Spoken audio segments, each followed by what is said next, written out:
જય રામાપીર. અમે નીકળી બોલો રામદેવ પીરની જય. આ છે પાલનપુર અને નીકળ્યા છીએ પાલનપુર થી. હવે આગળ ક્યાં જઈએ છીએ? અમે હવે પાલનપુર થી નીકળી ગયા છીએ અને આગળ ક્યાં જશું, કેવા કેવા સીન આવશે, કેવા વિડીયો આવશે, તો વિડીયોમાં બન્યા રહેજો.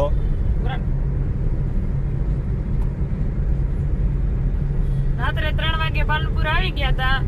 આવીને 9 વાગ્યા સુધી ઊંઘ લઈ લીધી અને હવે ખાઈ પી હળદીમાં થઈ અને નીકળી ગયા તો બધાએ. અમારી બધી ફેમિલી 6 જણા, 2 છોકરા ને 4 અમે. હવે ક્યાં ફરવા જઈએ છીએ એ તો તમને આગળ બતાવીશું. હજી તો પાલનપુરમાં છીએ. નમસ્કાર મિત્રો, હિમાચલ પ્રદેશના પ્રવાસની અંદર જતા જતા પહેલા દિવસે સરસ મજાનો માહોલ આમને જોવા મળ્યો છે કે અત્યારે જ વરસાદ મળી ગયો.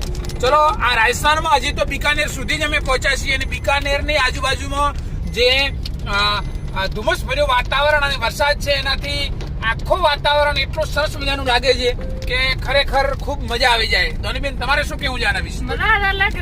જે શિમલાનું વાતાવરણ હતું ને એ અહીંયા રસ્તામાં જ મળી ગયું છે એવું લાગે છે. ઘેરે હો ને ત્યારે તો એમ થાય કે ફરવા નથી જવાનું. હવે બહાર આવ્યા હતા ને એટલું મસ્ત જોવા મળ્યું છે ને, એટલે હવામાન એટલું મસ્ત છે ને. આમ તો વાવળ, આપણે ભાષામાં મતલબ વાવળ કહીએ, વાવળ એટલી ઉપડી છે, વરસાદ ચાલુ થઈ ગયો છે, એટલું ઠંડુ મસ્ત હવામાન છે.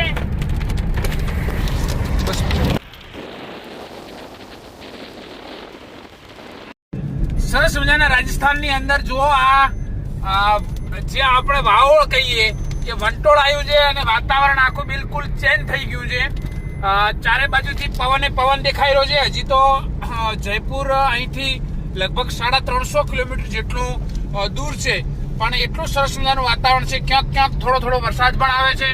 પણ જો આમ આવા ઉનાળાની અંદર 5મા મહિનાની શરૂઆતમાં આવા વાવાઝોડા આવવા લગભગ ખૂબ ઓછા આવતા હોય છે.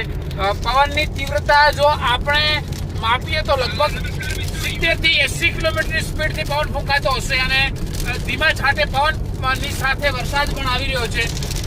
ગજબનું વાતાવરણ છે, ખરેખર બહુ સરસ વાતાવરણ છે. આમ આનંદ દિલ ગાર્ડન થઈ ગયું. હા, બિલકુલ. તમારે તો દિલ્હી ના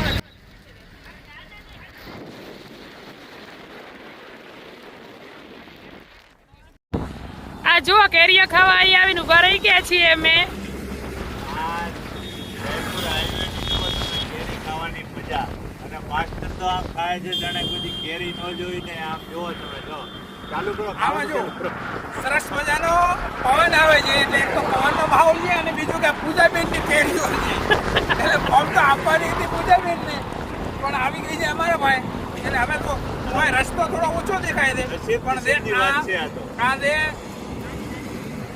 ના કેરી તો છે ને પૂજાબેન માટે લાવી હતી. હાથું કહેતા જીજુ, કેમ કે અમને એમ હતું કે અમે થરાદ જાશું તો લેતા જાશું ને અમારે ડાયરેક્ટ ફરવા આવવાનું થઈ ગયું એટલે થરાદ દેવા કોણ થાય ને હવે દોઈ લો. પૂજાબેનની કેરીઓ હવે અમે ખાઈ લ્યા છે. જો આવી કેરી છે એનામાં ગટ્ટી મોટી છે, કેરીમાં આપણી છે, પણ કેરી એક નંબર છે ભાઈ. રસ તમે ચૂસી ગયા અને હવે તમે બતાવો છો એમાં જોવો તમે ભરપૂર કેરીનો રસ જોવો.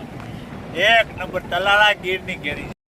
જો મિત્રો, જયપુર હાઈવે જમવા બેસી ગયા છો.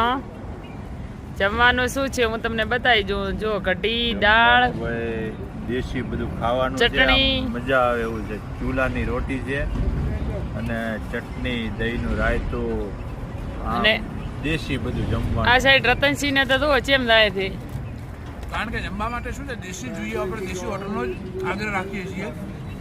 પંજાબી ને એવું ખાવા કરતા સરસ મજાનું જો દહીંનું રાયતું, મગની દાળ અને રોટલી અને સરસ મજાનું ચૂરી લીધું છે અને આરામથી ખાઈશું.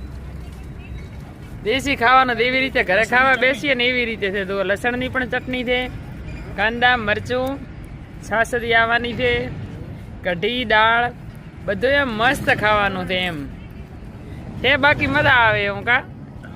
અરે દેશી છે ને એટલે મજા આવશે. એમ પણ અમે મોડું થઈ ગયું છે જમવાને, એટલે કેમ કે ઘરેથી ખાઈ નીકળ્યો તો વહેલો 1 વાગ્યા દેવા નીકળી ગયો તો ઘરેથી.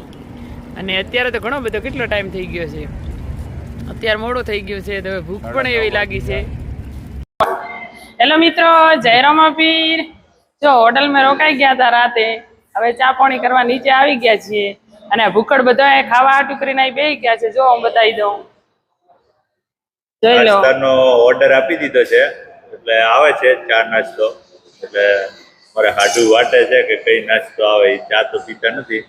શું નાસ્તો આવશે કેવો આવશે એ તો રામ જાણે હવે, પણ આવીએ એટલે ઇંતજારમાં છીએ. જો આ તો બધા ખાલી ખાલી બધા પડ્યા છે, કશું કઈ છે નહીં. પાણી હજી સુધી આવ્યું નથી, પણ આવે તો જોઈએ હવે કયા પ્રકારનું કેવું આવે છે.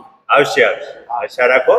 હા, કેમ કે પેટમાં તો બધાને ગળુડ મુડુડ બોલે છે, હવે ભૂખ લાગી છે એટલે. હવે શું છે, ટાઈમ પણ થઈ ગયો છે. લગભગ 8:30 વાગી ગયા છે. 8:30 થઈ ગયા છે. લગભગ આને શું છે, તૈયાર થવામાં જ વાર કર્યા લોકોએ. વાર તો લાગે જ ને. હવે આમાં તો તૈયાર થવામાં ઉઠીને નાઈ ધોઈને તૈયાર થવાનું હોય, એમાં બહુ વાર શું કરવાની હોય. હાલો હું તમને કઈ જગ્યાએ છું એ લોકેશન બતાવી દઉં.